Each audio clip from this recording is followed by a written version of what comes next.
Daniel, capítulo 1. Fazia tempo que nós não louvávamos essa música aqui, olha. Fazia tempo mesmo. Mas foi bom relembrar essa música. Já louvamos muitas vezes juntos, né? Glória a Deus. Os cultos de sexta-feira, lembra? Meu Deus, uma bênção. Vamos lá, Daniel capítulo 1. A palavra de hoje, eu tenho certeza que Deus vai falar conosco. Você crê nisso? Quem crê, diga amém.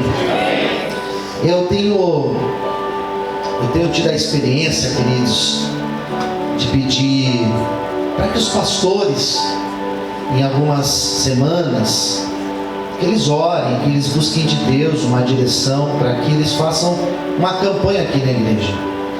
E eu pedi algumas semanas atrás, pastor Adriano e pastora Roseli prepararam uma campanha.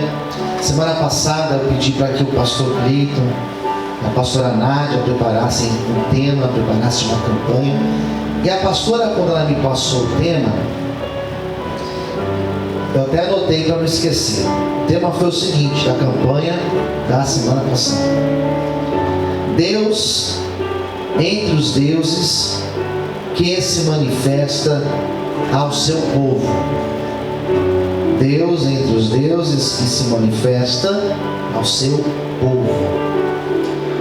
E quando ela me passou esse tema, eu falei, meu Deus, como que será, né? Qual foi a direção? Porque eu preparei a imagem, coloquei lá direitinho e fiquei pensando, ainda bem que eu vou pregar no domingo, né? Porque assim eles vão pregar na semana. Eles pregam na terça, na quinta, no sábado. E é o tempo de orar, de ouvir o que eles vão ministrar e buscar uma direção para que eu pudesse falar para vocês no domingo. E quando eles começaram a apresentar as mensagens, eu pude entender o que de fato significa esse tema. E um exemplo é aquela passagem de Elias, quando Elias ora lá no Monte Carmelo, perante os profetas de Baal, os profetas de Azera, e ele ora, e Deus ouve a oração dele, e Deus responde a oração dele com fogo. Foi uma grande vitória do povo de Deus, amém, queridos? E eu comecei a entender qual foi o propósito da campanha, a manifestação de Deus. E desde o momento em que eu comecei a orar e buscar um tema, o que ministrar, Deus me deu esse texto de Daniel. Porque nós temos aqui em Daniel justamente Deus se manifestando. Mais diferente de Elias, o livro de Daniel, se você nunca leu, é um livro que não é tão simples. Ele é uma espécie de apocalipse do Antigo Testamento. Tem bastante simbolismo. E o livro de Daniel, essa história aqui, ela não acontece em Israel. Não sei se você sabe. Isso daqui não acontece em Jerusalém, não acontece em Israel. Isso daqui acontece num outro lugar, num outro país. Acontece na terra da Babilônia, onde o povo de Israel foi levado, parte do povo foi levado para a Babilônia, e lá Deus se manifestou poderosamente na vida deles. Quem entendeu, diga amém. Amém? Então é isso que nós vamos falar hoje, é um pouco disso, né? E eu vou ler o capítulo 1, versículo 9. A leitura vai ser um pouquinho mais extensa, mas preste atenção, porque com certeza já na leitura Deus vai falar conosco. O verso 9 diz assim: Ora, Deus deu a Daniel graça e misericórdia diante do chefe dos eunucos.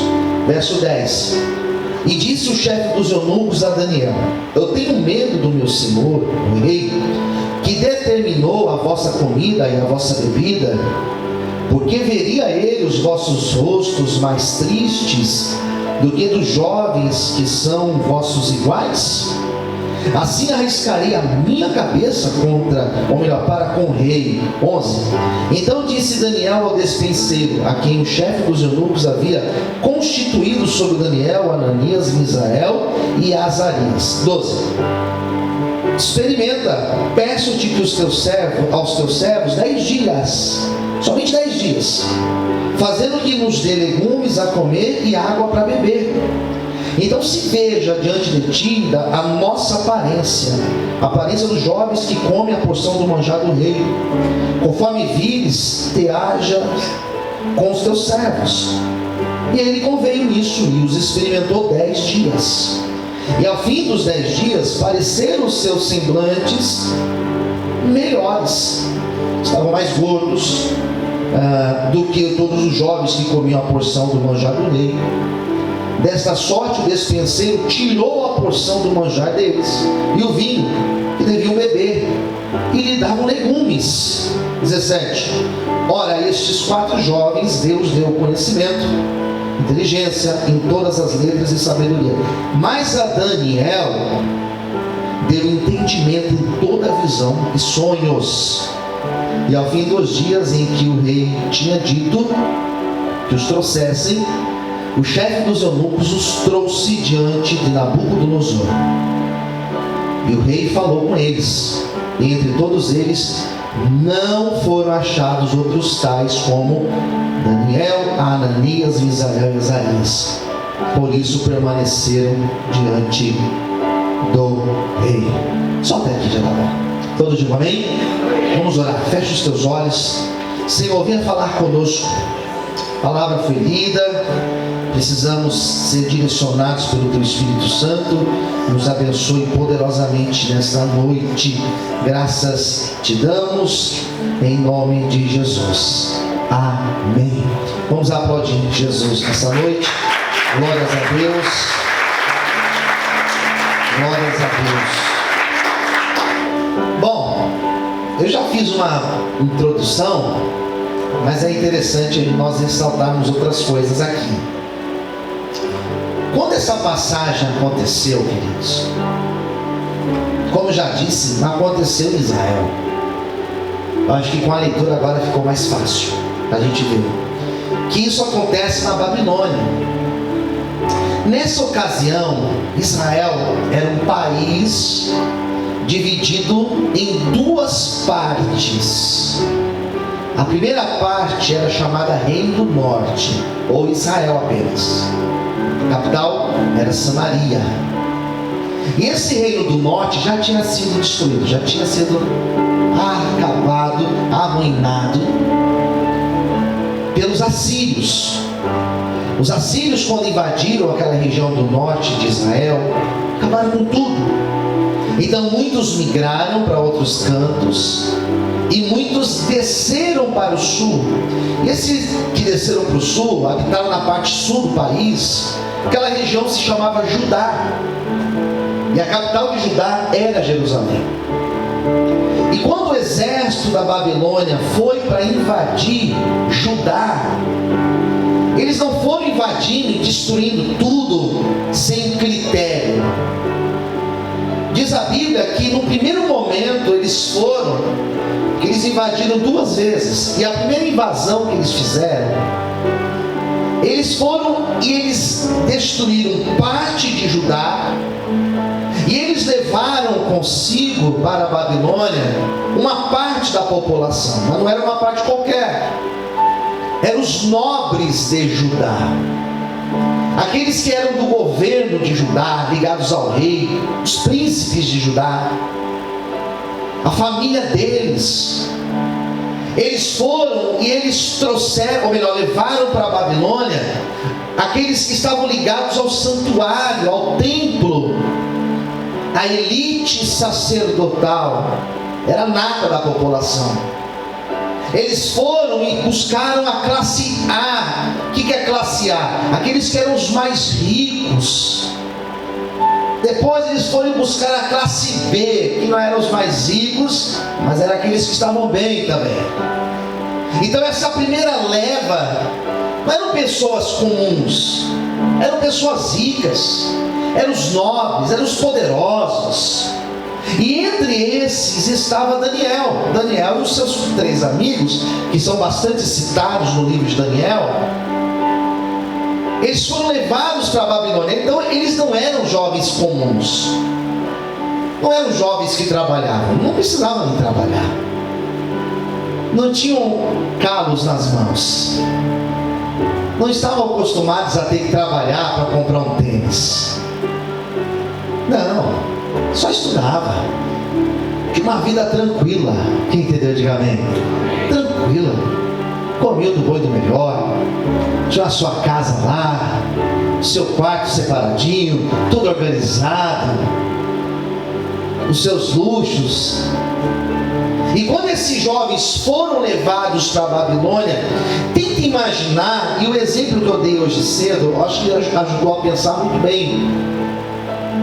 O que significava isso aqui?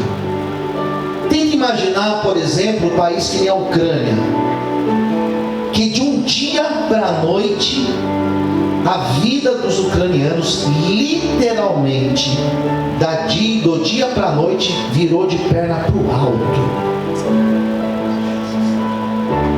O pessoal tinha casa, o pessoal tinha emprego, o pessoal tinha uma empresa, trabalharam 5, 10, 20, 30 anos para construir um patrimônio, e de repente vieram os russos, aquele país que é um continente maior do que o Brasil, que negócio imenso, invadiram aquele paizinho da Ucrânia e simplesmente destruíram com tudo. Quem entendeu, diga amém. Foi isso. Aqueles jovens foram arrancados das suas casas, aqueles jovens foram arrancados da sua família, aqueles jovens foram arrancados dos seus sonhos. Se eles tinham um sonho de estudar fora, se eles tinham um sonho de comprar uma casa, se eles tinham um sonho de cursar um curso, uma faculdade, se eles tinham um sonho, um projeto, tudo ali foi abortado, do dia para a noite. Estavam longe das suas casas, estavam longe do seu idioma, estavam longe do seu templo, estavam longe da sua cultura, estavam longe de tudo aquilo que eles estavam acostumados a viver, do dia para a noite. E o que me surpreende nesse livro de Daniel, queridos, e o que me surpreende no caráter de Daniel, é que ele poderia ter se revoltado contra Deus. Ele poderia ter se revoltado contra a vida. Existem muitas pessoas hoje que elas são revoltadas com a vida. Existem muitos jovens hoje, muitos adolescentes que são revoltados com a vida, revoltados com os pais. Porque eu não consegui tal coisa, porque tal situação não deu certo na minha vida, porque eu queria tal coisa e os meus pais não me deram. Eu me sinto às vezes, me sinto até mais velho do que eu sou. Tenho 40 anos, mas às vezes me sinto mais de 40 anos, porque eu já olho para uma geração que vem depois, e eu já vejo uma diferença tão absurda, que eu imagino que era a imagem que os meus pais tinham, da minha geração, porque eu já sou de uma outra geração. Agora essa geração que vem depois, é uma geração que eu falo, meu Deus, são revoltados por causa de coisas pequenas, e se revoltam contra Deus, se revoltam contra os pais, e se revoltam contra o sistema, e se revoltam contra a vida. Nunca se falou tanto de suicídio de jovens, nunca se falou tanto de jovens e nas drogas, nos vícios, como na nossa atualidade. Daniel, quando tudo deu errado, irmão, sabe o que ele fez? Ele se apegou com Deus. Posso ouvir um amém, queridos? E a primeira lição que nós podemos extrair da história de Daniel para a nossa vida é que quando as coisas dão errado para nós, quando os problemas se avolumam na nossa vida, quando as situações são adversas, não adianta se revoltar contra Deus, não adianta você falar, não vou buscar mais a Deus, não adianta você falar, não vou mais buscar a presença de Deus, não vou mais para a igreja, não vou mais orar, não vou mais servir a Deus. A igreja, ela vai continuar exatamente no mesmo lugar onde ela está. Deus vai continuar lá no mesmo do lugar onde ele está, mas a nossa vida, ela para, ela trava, ela fica bloqueada. Daniel entendeu isso. Eu estou longe dos meus pais, eu estou longe do templo, eu estou longe dos meus sonhos, eu estou longe dos meus projetos, mas eu não estou longe de Deus. Deus estava lá, mas Deus está aqui comigo. Independente da minha situação, eu sei que Deus está comigo e eu vou continuar na presença desse Deus. Aleluia! Glória a Deus! Você pode aplaudir o Senhor, queridos? Aleluia! Vou continuar com Deus. E ele continua. E Daniel, ele entendeu uma coisa que eu acho fantástico. Daniel entendeu: eu não estou aqui por acaso. Eu não estou aqui por acaso. Porque Deus poderia ter livrado, irmãos. Deus poderia ter livrado. Porque Deus pode livrar a gente. Você concorda? Quem concorda? Diga amém. Deus pode livrar. Deus pode livrar de ficar doente, irmãos. Deus pode livrar você de ficar desempregado. É claro que Deus pode. Que você tem um problema na tua casa, irmão, Deus pode. Quando você lê a história do livro de Daniel, Ezequiel foi no cativeiro. Jeremias, eles são contemporâneos, na mesma época. Jeremias não foi. Por que Deus livrou Jeremias? Porque Deus quis. Jeremias não foi para o cativeiro. Porque ele era camponês. Pode ser. Pode ser que foi por causa disso. Mas eu entendo que ali tinha um propósito de Deus. E Daniel começou a perceber: se eu estou aqui, entenda, quando eles levaram esses jovens para lá, o povo da Babilônia, diferente do povo do Egito, eles não quiseram usar esses homens, essas mulheres que vinham de lá, como mão de obra pesada. Eles não queriam que eles construíssem pirâmides, que nem foi lá no Egito, cidades, casas, como os hebreus fizeram no Egito. Eles quiseram usar a mão de obra boa deles. Se o camarada era engenheiro, vamos usar ele aqui para ser engenheiro aqui também para a gente, né? Se ele era médico lá, vamos usar ele aqui como médico. Se lá ele tinha uma formação, ele dava aula, vamos usar aqui para ele dar aula. E eles pegaram esses jovens, e Daniel foi tão tremendo, irmãos, porque eles olharam para Daniel e eles viram em Daniel algo especial, e fizeram uma espécie de uma seleção, fizeram uma espécie de um recrutamento, onde o nome de Daniel aparecia lá na lista. E Daniel entendeu: eu estou aqui, só que Deus está cuidando da minha vida. Posso ouvir um amém, queridos? Amém. Diga essa frase para alguém, fala assim: olha, Deus está cuidando da tua vida. Queridos, Daniel começou a entender: eu estou aqui, mas Deus, Ele